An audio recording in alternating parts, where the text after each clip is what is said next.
I'm Mike Danais, and alongside Charlie Hossack, we are Mike and the Hoss. How are you doing today, Charlie? Wait, let me ask you. Did you get your coffee squared away here? No. Because I'll quickly explain that to everybody. Please do. So we actually, I don't even know. In studio, we have two Keurigs, and they're relatively new Keurigs. So I went over to the first Keurig, and it wasn't plugged in, and I couldn't find a plug. And then Eric had a good suggestion to move it over here, but the plug is too short. And then I went into the second Keurig, and that also was not plugged in. And then I started getting frustrated.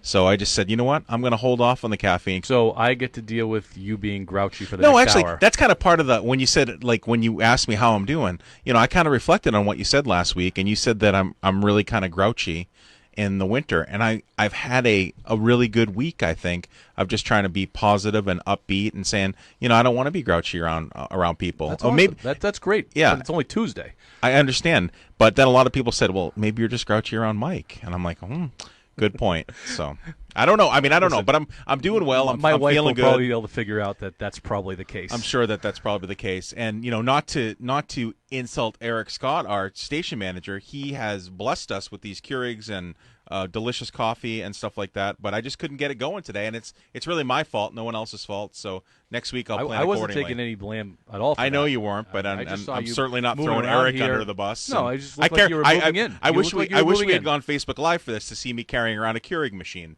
and just looking lost. You notice I didn't say one word I while know, you were doing and I all that. appreciate it, and neither did Eric, because I probably would have lost it. I probably wouldn't have been my upbeat personality that I have, apparently not in the winter.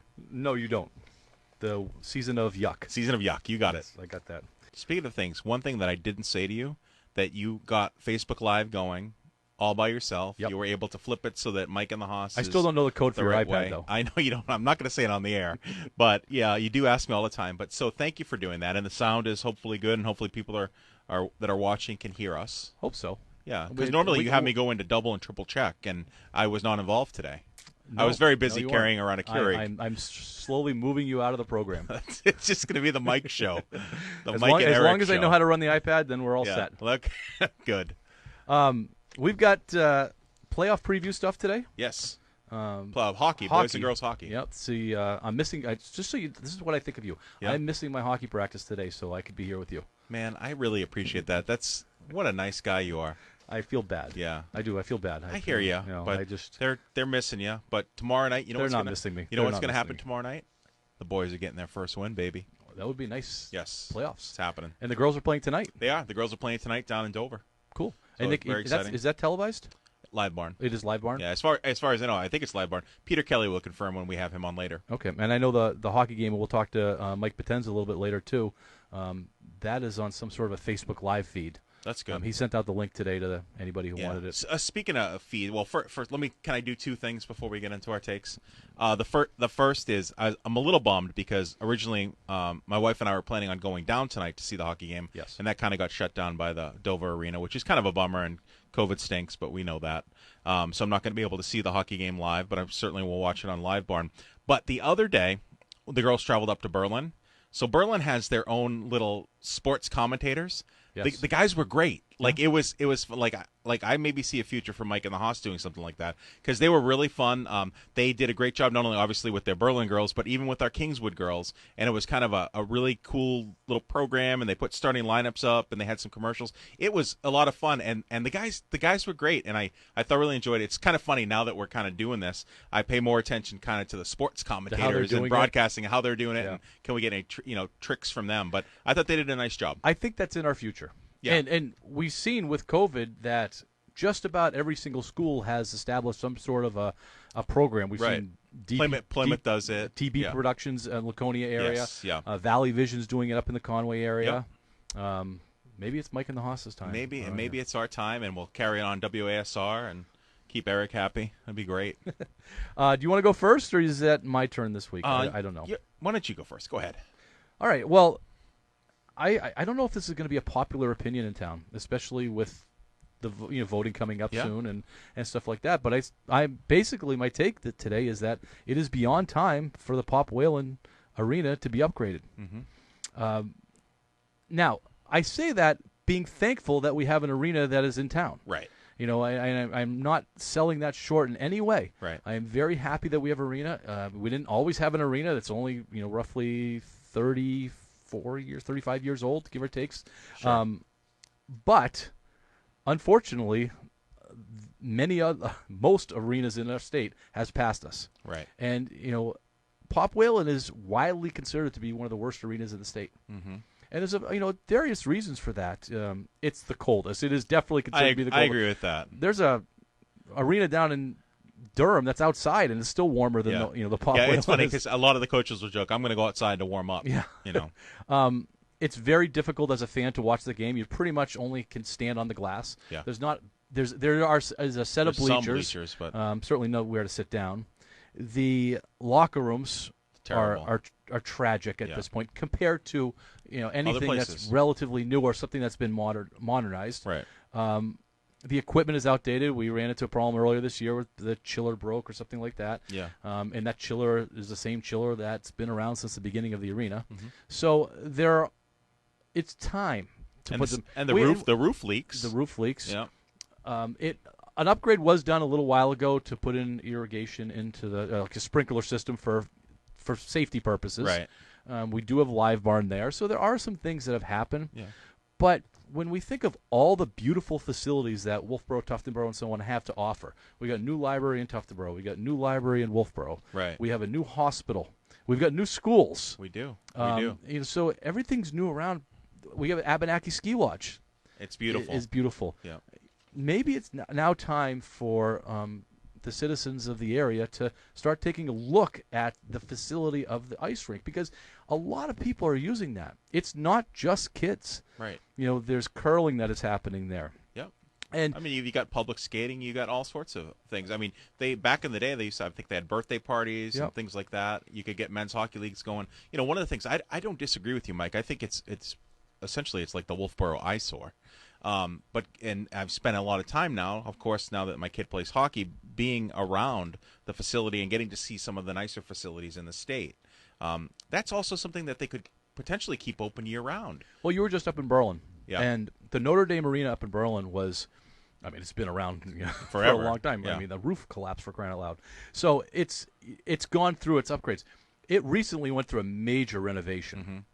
And the Notre Dame Arena up there it's a very nice place to watch a hockey game. It's beautiful up there. The facilities are better than they were. They're a lot better than they were, and they're pretty nice. Snack bar, amazing. Snack bar. You get poutine. Ooh, so good. It's just to see an arena that is that old up there surpass what we have here that is not as old as it. Right. It's just time, and I'm looking around the area, and I'm seeing other upgrades that are happening. Yeah. Yet the arena is really kind of lagging behind. I agree, and we're seeing even upgrades in town. If Cary Beach, they've got a beautiful parking lot, and they're redoing the beach, retaining walls, and putting a lot of money into some of the facilities. Now we're saying this: our kids are going to be long gone by any time this happens. Oh, they're of not course. going to benefit from this. Not at all. This is for the future generations, and we're seeing that these year-round hockey facilities, these year-round facilities, are becoming year-round. Right. And there's activities that can be done in the summer, where right now, if you walked into that rink in the summer, it's a sauna. Yeah. Because this is just the insulation. It's It's just just the way not it's there. all, But you're seeing year-round facilities happening, and so now you got roller hockey or even ice. They keep ice there in the summer. They want to keep ice, or they wouldn't have to. You could do indoor soccer. Yep. And all sorts of things. Heck, we could use it for a baseball facility. Yes, we could. So there's all sorts of things that it could be utilized for. Pop Whalen needs a little facelift. Yeah, so the town, it really comes down to the town. I mean, we talk about the town of Wolfeboro, and so it would be up to the voters of the town of Wolfeboro. But the Pop Whalen is used by all the Governor Wentworth Regional School District, all the kids, all the people that come in to skate. And we see, friends of Abenaki and friends of the Wolfeboro Public Library. Yeah. And friends of, let's get friends of the Pop Whalen. Yeah. Yeah, they're looking for some friends. All right. All right. My take this week happens to be, as you know, baseball is back. I'm super excited. Got to see a little bit of Red Sox stuff. Eric, did you see any? Did you watch any baseball? No, sorry. Okay, I know you oh, really? You said you were going to possibly catch it. But it wasn't televised on Sunday, was it? No, it wasn't. That was a big sticker, too. I know. Yeah, so you wouldn't have been able to see it on Sunday. All right, so Major League Baseball, and I don't know if you knew this, they have a spring training mercy rule, and it helped the Red Sox the other night.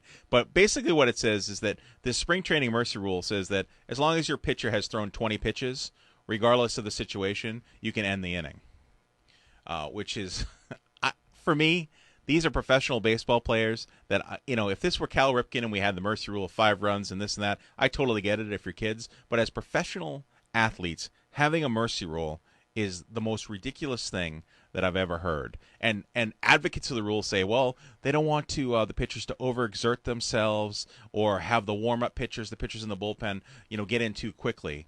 And I'm telling you, Mike, if you're a professional, you should be ready to go year-round. Baseball's not like 12-year-old kids that, okay, they haven't played baseball because they're transitioning from hockey into baseball. These are professional athletes that play baseball all the time. If you're getting shelled in the first inning, suck it up, deal with it, and then you're able to relieve your pitcher then, that's fine, put someone else in. I don't care, because they're only playing 7-inning games the first couple weeks of spring training baseball. So these professional athletes don't need to be treated like divas. We don't need to have a mercy rule. We don't have to treat them like they're 12-year-olds. Let them go out there, and if you stink, you stink. And that's how I feel. Okay. I'm not with you on this one. That's fine. Especially That's okay. The first week. Now, it was Garrett Richards. Yeah, it was right? Garrett Richards. And they pulled him out after 20 pitches. Yeah, they pulled him out, and then they brought him back on, and he went 1, 2, 3. Oh, I didn't know they brought him back in. Yeah, they did. So he's not necessarily getting pulled from the game. He is. So you got to ask yourself, what's the purpose of spring training? Is it spring season or is it spring training? Well, you know what? If I'm a fan and I paid money to go in there to watch some baseball. But that's your fault, because you got to expect it's spring training. You're going to watch a spring training game, not a spring season game. I understand that, but I'm also going to watch professional athletes play baseball. And you did. It's just that it's not a typical game. It's a training game. They're training. Now, Chris Sale getting paid $25 million a year. He goes out there. He doesn't have his stuff. I don't want him going more than 20 pitches if he's going to risk getting himself hurt and costing them the season. Oh, my gosh, you're falling into the same diva trap. It's not a diva trap. Yeah, it is. What's important? Is it the 162 games after spring training, or is it the 30 games of spring training? It looks like we might have a call on this. They're going to have to be quick. Hello, you're calling Mike and the Hoss. Hi, I just want to be real quick. I just got a comment about Charlie's take. Go for it. Go for it. All right, so this is spring training. These are practice games, right? Correct. So exhibition games. Do they matter? No. So if I'm getting smoked as a pitcher, do I really want to stay in there and get smoked for the rest of the inning? No. Hit the reset button. Let me go back in. Later on. Oh my gosh, are you in the same camp as does everybody get a trophy? Is this what I feel like you're saying? Not. We have a third seat over here. These are professional I'm athletes. inviting you to come in and sit in this third seat so we can get on top of Charlie on this one. I like it. No, All but right, yeah. I will 2 against 1 on Charlie. You guys have a good day. All right, take care. you. Thanks for calling us. Bye. All right, are we done now? Because I don't know. We're done. I like callers. I don't care. that was the best caller we've ever had. Because they disagreed with me? Yes. That's great. No, we appreciate the phone call. We're Thank you. going to have to take a break. We will be right back. Coach Mike Potenza is going to be with us. On the phone, we should have Coach Mike Potenza, the Kingswood Varsity boys hockey coach. Coach, you there? I am. All right. Thanks for. I know. Coach Potenza doesn't believe in any mercy rules. Listen, we're going to call this. No, he doesn't. Yeah, that's right. So I got a seat for you, Coach Potenza. This new name of this show is Agree with Mike, Disagree with Charlie. Coach, thanks for. I know you're in the middle of practice right now, and I feel bad that I'm not there, but I'm sure everything is fine. How is practice going? It's going good. We're doing some stuff to just work on the little things we've been talking about to get ready for tomorrow night, working on getting the puck up high and getting bodies to the net. So that's the focus of our practice today. All right, let's give it a quick recap of our season. I mean, everybody hears from me all the time, but I think it's good to hear from you. In a nutshell, how'd things gone? Not nearly as well as hoped. And it's not for lack of effort. I mean, the kids, you come to practice. The kids are working really hard in practice. We haven't really been able to put together a full 45-minute effort. We've come close. We're getting there. Last game, the kids played really well. First period was a little soft, but second, third period, and overtime, they really gave us everything they had and came back from a 2-0 deficit and ended up going ahead. And then the other team, Belmont Guilford, tied it up towards the end, and we just couldn't put it away in overtime. But it wasn't, like I said, it's not from lack of effort on these kids. It's just been a very, very challenging season. Coach, I told Coach Danais that I'm looking forward because tomorrow night you guys are going to get your first win of the season, which is going to be awesome, and it's going to be a playoff game. Can you give us a little preview of your playoff opponent and what you're hopefully looking to do to get on top of them early? We're playing Somersworth Co-Brown co-op school. We haven't seen them at all. We haven't seen anybody in our division this year. But all I can do is go by the a little bit of scouting that I've done, and I think our opportunity is going to be with exactly what we're working on today, getting bodies in front of the net and getting shots from up high. They have a fairly solid team, but I think their weakness is in net, and I'm hoping to capitalize on that. Coach, let's talk about some of the kids that have gone above and beyond this year, or we've gotten a little bit more out of them than maybe we expected, or we got out of what we expected too. So let's highlight some of the kids. We'll start with the freshman class. Ethan Mosier has been stronger than we've expected. He's had his off times here and there, but that's to be expected at the freshman level. But he is stepping up. He's been playing well. He's really starting to grasp what we're throwing at him. Braden Cass, another one who's played a much bigger role this year, and he continues to just grow every game. We've seen it. We've had an opportunity to throw him back on defense a little bit, and he's responded to that. He's not far away from really being a factor out there on the ice. Someone teams are going to have to watch. You step up to the junior class, and you've got Cam DeVito has just been so consistent for us this year. His work ethic is incredible. He works his butt off every practice, and you can see it in the games how hard he's working, and things are coming together for him. He's someone who's worked himself right into a pretty important power play role for us. And another junior is Cody Emerson, who he's fallen right in the footsteps of his older brother Cole. I can put him anywhere, and I can ask him to play the entire game, and he does so without question, and he plays with a lot of passion, and he is a very, very smart player. Then we move up to our senior class, and the kids that I've gotten what I've expected out of them is Nick and Bailey. Those two, they just continue to work hard. They've been moving up and back in the lineup, and they just, they continue to do what they're asked to do. They're working hard. And our whole leadership group, which is Bailey, Cody, and Nick, they've really done a great job with the young team that we have this year, motivating them and encouraging them and really showing them the ropes. And Oleg is someone who, for 4 years in the net, I've just been very comfortable with and haven't had to think about too much because he's just consistent. He's been a little off at times this year, and he acknowledges that. But he constantly battles. There's no quit in that kid, and that's why I never have to worry about him. Well, I'm going to comment on a couple of those. I think the leadership that Nick, Bailey, and Cody have done this year, it's easy to lead when you're winning every game.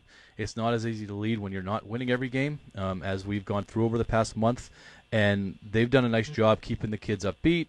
There hasn't been really anybody attacking anybody else or getting down on anybody else. I'd like to comment also on the effort that Oleg has put in. You said it, Oleg has been at times not been on top of his game, like we had seen before, but it's not due to lack of effort. He is in practices. I get the chance to work with him in practices, and it is 100%. He wants to address things that happen. He wants to work on every single goal that is scored on him. He wants to address that issue, and it's pretty impressive. And one more shout-out is Case Rogers, another freshman on defense that never played defense before, and he's done a really nice job stepping into the role. And I think he has a future. I think he has a future at that position to be almost a dominant player. Coach, you still there? Oh, I think we've lost Coach Potenza. Okay. Oh, no. Coach Potenza, sorry that we lost you. Thank you so much for calling in. And, we're going to get you right back, so hang in there. Oh, there we go. Coach, you there? I am. I'm not entirely sure what happened there. Awesome. We don't think it was you. We think it was on this end. I don't know if you heard anything I just said. It doesn't really matter that Hang you up, did. Or you can press 1 for more options. Oh, we're going to have some more options here. So, Coach, what's it going to take for us tomorrow night to win? We're going to let you go in a second here. What's it going to take? Is it just going to be all about getting the bodies in front? It is. I think traffic in front of the net is always huge. It's something we've struggled with getting all year, but we've found that when we do get it, it does pay off. So I think that's going to be the key for us is getting traffic in front of that net. Awesome. Hey, we'll let you get back to practice. Oh, wait, no, Charlie has another question. You never let me. I mean, he was going on and on, Coach Potenza. I really was. This and that, and while you were gone. Yeah, it was like a soliloquy. Yeah. So here we go, Coach Potenza. How can we watch the game? We got Live Barn tomorrow night. Is that going to be the option for everybody?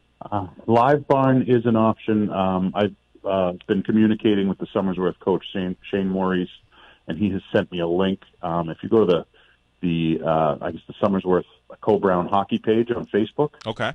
They will be live streaming it there. All right, because I know that it's going to be a lot of fans going to want to watch this. So good luck tomorrow night. I know Kingswood's going to get a victory, and we're looking forward to it.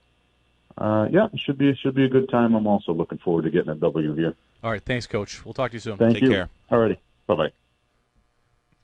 So we should have Coach Peter Kelly on the phone. We're working on it. We're working on that one? We're working on that. Sorry. We I'm just pretty call- sure what happened was, as you were droning on and I on, think you hung up on me. Eric and I and Coach Potenza all took a nap as you were talking. Stop it. Oh. Sorry. I got to stay upbeat because I got to stay positive. In the You're winter, right. You're in the supposed winter, to. I'm not positive. So we're waiting for Coach Kelly. So let's talk about boys hockey real quick. Yeah. Are we getting the Coach Kelly? You there? Coach Kelly. Yeah, I'm right here. Oh, there we go. This is cool. We All had right. some technical issues. So now, everybody, we have the Kingswood Varsity girls hockey coach joining us, who is getting ready to go to their playoff game tonight. Yeah, they're playing tonight. And who are they playing? Who are you playing, Coach Kelly? Sure. We have Oyster River, Portsmouth, Clipper Cats. And we haven't faced them this year, I'm assuming, right? No. So this year with COVID, it kind of messed up how the division played against other teams. There's about 16 teams. Because girls hockey only has one division, it was hard to play a regional schedule, so they did the best they could with what they had. So, Coach, we've been joking that you are the first hockey team to be undefeated going into February this year, so congratulations on that. That's no joke. That's fact. We know. You remind us every day. Yes. What can we do a quick recap of the season and highlight some of the players before we get to the playoff Absolutely. game? Yeah. So this year we started off against Conval. Conval is in a very similar position we were in last year, where they're rebuilding and they had some issues with growth. So we started off the season real strong, 2 wins, and honestly, we just really enjoyed playing them. After that, we kind of got a rough schedule where we got kind of the top of the division. So we just did the best we could with what we had, and the girls just had a blast. Just regardless of the outcome of those games, they just had a really fun season. Coach, you guys took a trip up to, we were talking about Berlin and hockey rinks, and one of the things we talked about, I don't know if you caught it at the beginning of the show, is that we need to get a new hockey rink in Wolfeboro. Pop Whalen is not a very good rink, and we had commented, Mike had told us how about Berlin was such a nice rink, and you guys headed up there the other day, and treacherous weather, 3 hours, 15-minute trip. I'm glad you guys made it up there, and it was great to see some hockey, but those conditions were tough. But looking towards today, what do you know anything about Oyster River Portsmouth? So I was actually just on their Facebook page, just trying to get an idea of what we have to look at. They have a team size that's very similar to ours. They've had a season where they've had ups and downs. They're about middle of the pack, and they actually have kind of a younger team, which is good to see. You want to see those younger players joining. One of the unique things that happens, especially with the girls' teams, there's a lot of combination teams. So where Oyster River and Portsmouth, they're able to pull in, roughly 20 girls, but it took them 2 different school districts to do that. So I'm kind of proud that we're able, with a small school, to get 20 girls on our own roster. I know that's great, because looking back just a few years ago, the program was the program almost ended. So it's nice to see what you've been able to do to build the girls hockey program. So thank you. Yeah, it's actually kind of neat, because out of the 16 teams in our division, only 7 of them aren't combined with another school. That's impressive, and a lot of kudos out to you, Coach. So what's it going to take tomorrow night, or tonight. What's it going to take tonight to bring home a victory? Well, tonight we have Alexis Eldridge in goal. So I'm thinking, why not? Girls only practice one day. That's actually a little secret we had. We were hoping to go into the game. Nobody was going to know. She's coming out, shutout. I love it. I love it. I like it. I like your motto. Why not? Right? That's going to be awesome. And that is something that it's every hockey team's worst nightmare is not having a goalie. Yeah. And you've been alternating goalies all year long. Yeah. So I asked the girls, if there was anybody interested. There was a couple girls that were brand new to hockey. They did volunteer to do it for the season, but quite honestly, I just didn't want to put them in that situation, especially where they were new to the sport, right. Set them up for failure. So I reached out to some of the girls that had been around a little longer, basically said, hey, let's make the best of the situation. Who's willing to just hop in net? And on our last game, we had Alexis Booth, who's a senior. She's pretty nervous to do it, but honestly, she did great. Yeah. And just a shout out to all the girls that had stepped in throughout the season, really just knowing that it's a tough position against tough teams. And in a normal situation, that would never happen. Fortunately, next year, looking forward, we actually have a freshman girl. She'll be a sophomore next year that we're expecting to join us, and that will solve that hole that we have right now. That's excellent. That's awesome. So tonight, are we going to be able to watch you guys on Live Barn?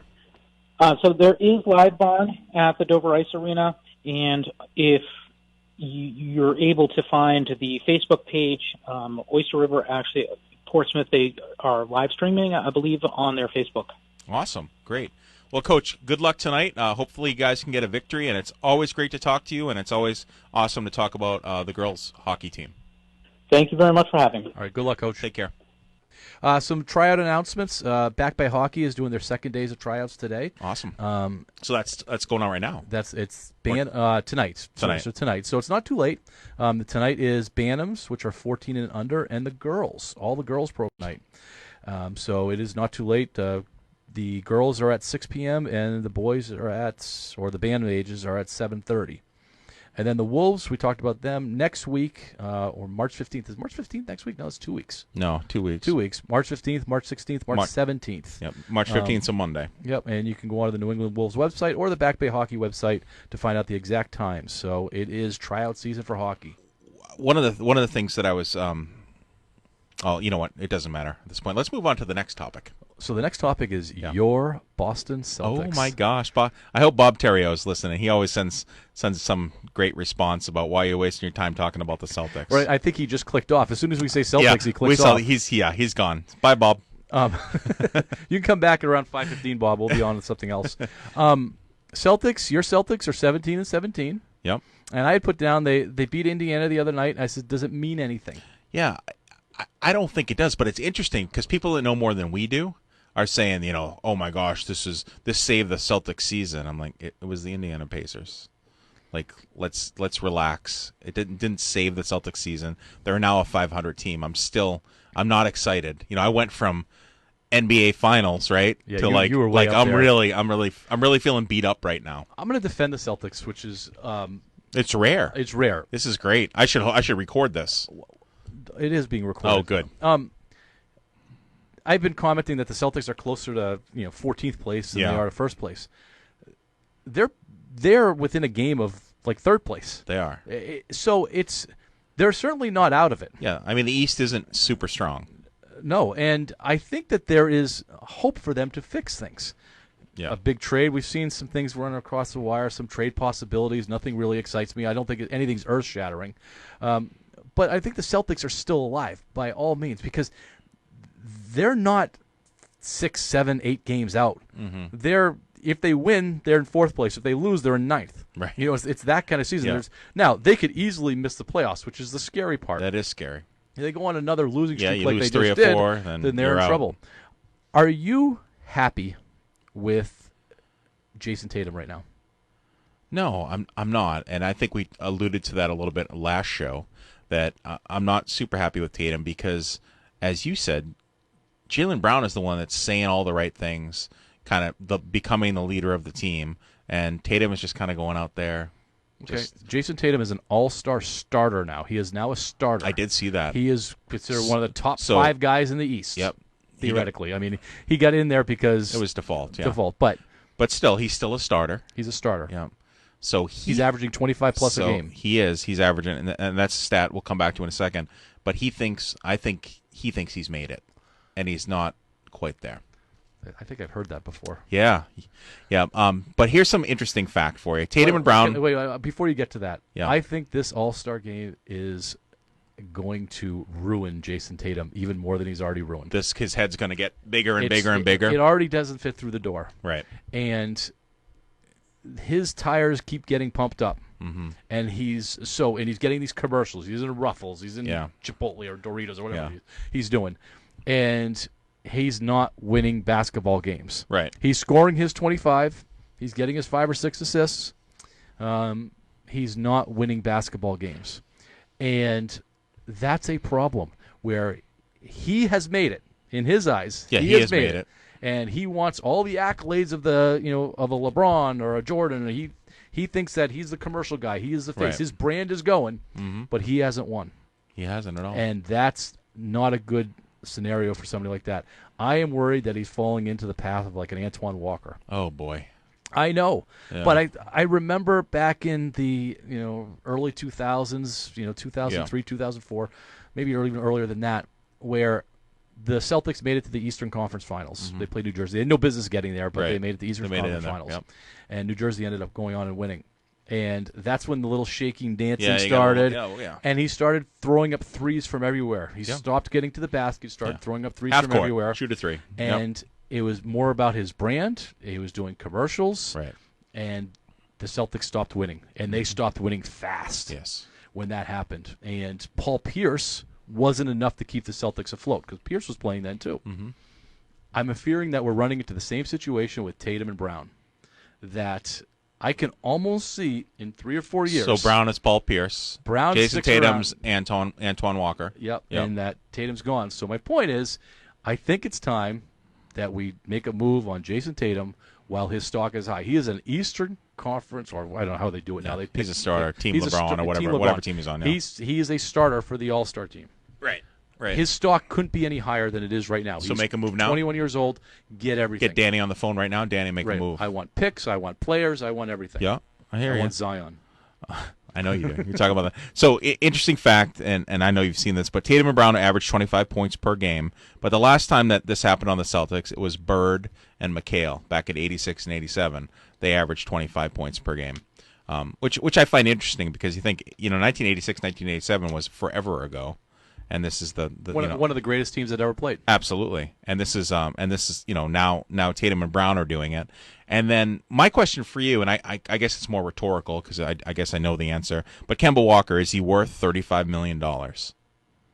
Well, he was the other night when he put up like 30 points. He was the only one that scored. Yep, he was the other night. Tatum had a bad night. Brown had a bad night. He was the only one that had a good night. So on those nights, but again, at 35 you don't know what million, you're going to get, right? You got to have consistency. And I'm going to say the same thing about Tatum, and I'm going to say the same thing about Brown, is that they're not giving you that consistency. Yeah, they're averaging 25, but it's because they're scoring 35, 36 one night and 15, 16 the next night. Right. I want the guy that's going to be between 20 and 30 every night. Yep. Just be consistent. With 10 rebounds, 7 assists, not shoot 13% from three-point range, if that. It's just inconsistency with the Celtics right now, and we're seeing that not just from the players but from the coaches, and we have to take a break. So, Bob, you can come back. We're done with the Celtics. Yep, come on back, Bobby. We are going to get to our Mount Rushmore. Today is basketball, but you have something to say? I do. I remember what I wanted to say before. We were talking about, we started the show talking about Pop Whalen and facilities, athletic facilities, and I know they opened a new one in the southern part of the state. Governor Sununu was there for the grand opening. But I just wanted to kind of get your take and your feel. I mean, I think the answer is yes, but how come we don't have one, or should we have one in central New Hampshire? It seems like all these other sports complexes that are people are using year-round for every sport, from soccer to baseball to lacrosse, and they're being utilized, we were talking during the break, almost 24/7. Why don't we have that available for our athletes in the Lakes region? Well, I think it's a simple answer. I think it's just population. Or money, too. Well, I think with population comes money. Yes. Because you got to be able to justify the use of that. Right. I just mentioned to you, I have a student. She plays in a softball league down in the facility down in Epping, and she'll have a game at 11 o'clock on a Friday night. It's backed up that much. Wow. There are baseball leagues that play there. There's softball leagues that play there. There's lacrosse leagues that play there in the winter, all winter long, and it's as serious as it would be if it was playing in the summer. Right. I mean, you have to think that those kids have now. That brings up a whole other conversation about playing different sports and being committed to just one sport at a young age. Yeah. But I don't think you have to be, because you could play for your, let's say, your high school hockey team during the school year, and then at 11 o'clock at night you can go play a softball game. So you're really truly committed to your if your game's at 11 o'clock at night. Yeah. They're not always at 11 o'clock Right. at night, and I know that from talking with her. It is very demanding that they're there. They're practicing. I They're gotcha. spending the day down there. So they're putting a lot of time into yeah. it. So I mean, I think that argument goes both ways. Yes, I would love to have a facility for us because we're getting into off-season or preseason baseball Yes. workouts, and it would be nice, not to be in the gym on a basketball floor Right. to do those things. It would be nice if we had an indoor turf facility where we could hit ground balls and so on. Of course. But to justify that expense year round, it's I don't think we just don't have the population around here to do No. it. Real quickly, Bruins. I put the same comment on that I did for the Celtics. Yeah. They beat the Rangers the other night. Very good game after coming off a couple bad losses. Too bad, again. really tough losses. Really inconsistent. And I had said to you, I says this worrisome because championship teams don't get blown out during the year. Right. Did the win against the Rangers mean anything? I don't think so. Not yet. I don't think so. Not yet. I think you so. got to string together, and I'm saying Yeah. with the Celtics, I think you got to string together a bunch of wins that are impressive and consistent. Well, tonight for the Celtics will be impressive. They're playing the Clippers. So if they can get a win tonight. I don't think it's just one, though. I think it's going to need to. Now, is this their last game before the break? No, there's 2 more left. 2 more left. Yeah. They got to win all of them. They have to win all of them in Yeah. an impressive form where they're not getting 35 from Tatum and 35 from Brown and everybody else is scoring 6. Right. That they're doing it in different ways. They're doing it defensively. They're doing it offensively. So, and I think the same thing for the Bruins. They can't. They gotta be string it expecting together, get a few hat-tricks wins. from Pasternak Right. to Every night. Every Yeah. night to win games. All right, here we go. It is Mount Rushmore time. For those of you guys who don't know, we are every show it's a six show, Yeah, 6-part series. 6-part series. Thank Yeah, you. You're welcome.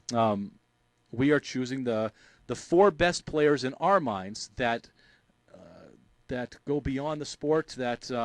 That deserve to be on the Mount Rushmore of their sport. And it might not be just stats. It might be just how well they're known, what they brought to the game. It could be all sorts of things. I mean, it could be, what they've done even off the court. Yeah, for instance, for baseball, I had Babe Ruth, Ted Williams, Mickey Mantle, and Willie Mays. Yeah, very good. And what we're going to do, which is really cool, at the end, our last part, is we're going to create a Mount Rushmore of everyone. That's We're gonna gonna be take all. It's really gonna be so hard, difficult. but we're gonna take all the sports, and we're gonna have like an other sport as well as one of our parts. Yep. And we're gonna put together the 4 top. So today's athletes. basketball. Yeah. Friday's going to be hockey. Mm-hmm. And then next Tuesday is going to be Other. which I'm looking forward to other. Yeah, Other's gonna be fun. I'm going to bring some guy from like ping pong or something. I was gonna say I'm thinking about pool. And then next Friday's show Yeah. will be the big one. Yeah, We might have to dedicate a couple segments to that. that'll be fun. All right, let's go. Let's start with our number ones. Okay. 'Cause we both have the same one. We actually both agree. Yeah, So the greatest basketball player of all time. Yeah, we're unanimous on that. Yep. Yep, unanimous on that is Michael Jordan. Agreed. Yep. So no questions asked. No questions. MVPs, points, titles. Yep. Made everybody else on his team better. Yeah. Won in college. Yeah. Just all around. awesome, just awesome. Awesome. Okay. Yep. So that Michael Jordan. We're good. We agree. Right. Finally, we agree on something. This is where we start disagreeing. Okay. Yeah. Go ahead. Now, Why don't you go? Let me go. Yeah. I'm gonna. This I don't even like this guy. I know. I don't like this I know guy. you don't like him. But I think that we're at a point, though, we got to start. At least I have to start recognizing him. You don't recognize him, but I have to start recognizing him. Okay. This guy has played 18 seasons. He has averaged 27 points over those 18 seasons, 7.5 rebounds, 7.4 assists. That's over 1,300 regular season games, 16 All-Star games. He won the Rookie of the Year, 4 MVPs, 4 Finals MVP, and 4 NBA championships for 3 different teams. Actually, is it 4? Yes, he's Cavaliers, Heat, Lakers. 2. Yes, 4. For 3 different teams. Yep. LeBron James. Okay. I'm not a fan. I know you're not a fan. I'm not a fan, and I think but I think part of the reason, just so that everybody listening knows, I don't have LeBron on my list, and it's I think part of it is I just don't like LeBron. I mean, I think there are better representatives for the NBA out there, and that's why I did not put LeBron on my top 4 list. Okay. He could be in my honorable mention. We'll give him a trophy. All right. All right. My number 2 is Larry Bird, Larry Legend. I just love Larry Bird. Just something about, the guy from French Lick, Indiana.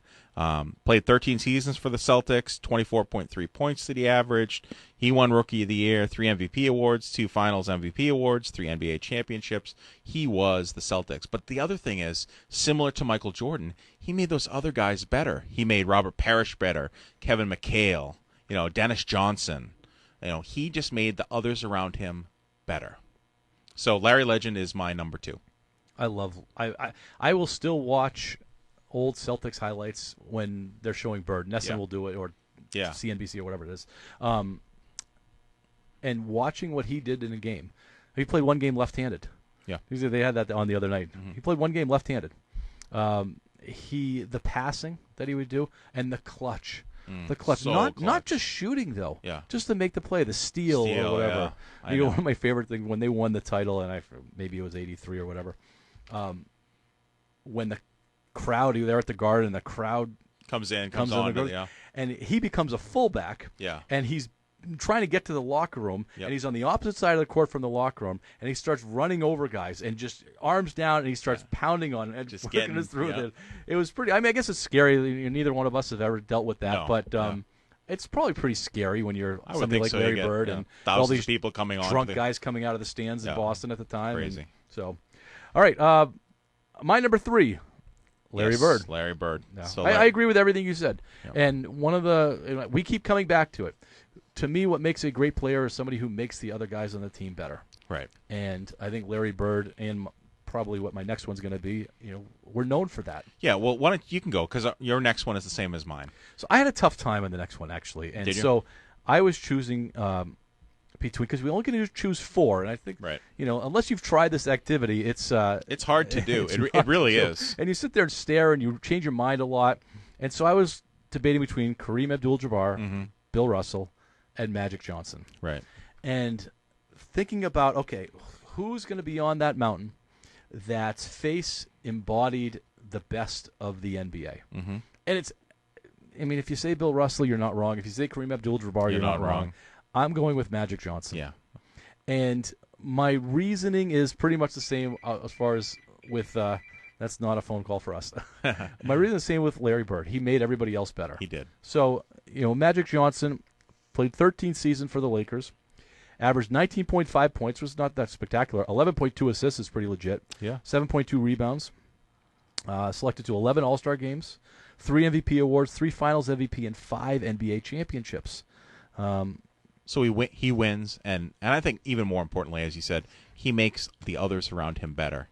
Plus, I really like the rivalry between Magic and Larry and all that really stuff. Good. And that goes back to college, too. Yeah, and those are just good stories, and it's just... They're good friends now. Absolutely. They became good friends. They filmed some commercial. When they were both still playing, they filmed some commercial, and they hated each other then. Yeah. And then it was in French Lick. It was at Larry Bird's house. Yeah.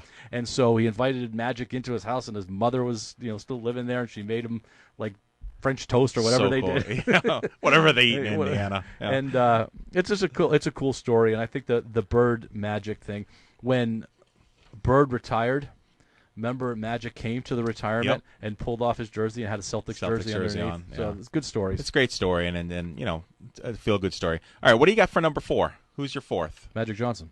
Oh, Magic. I just said that. Did we miss your 4th? No, I said Magic Johnson. You had me go first. Larry was my 3rd. Oh, okay. You're up.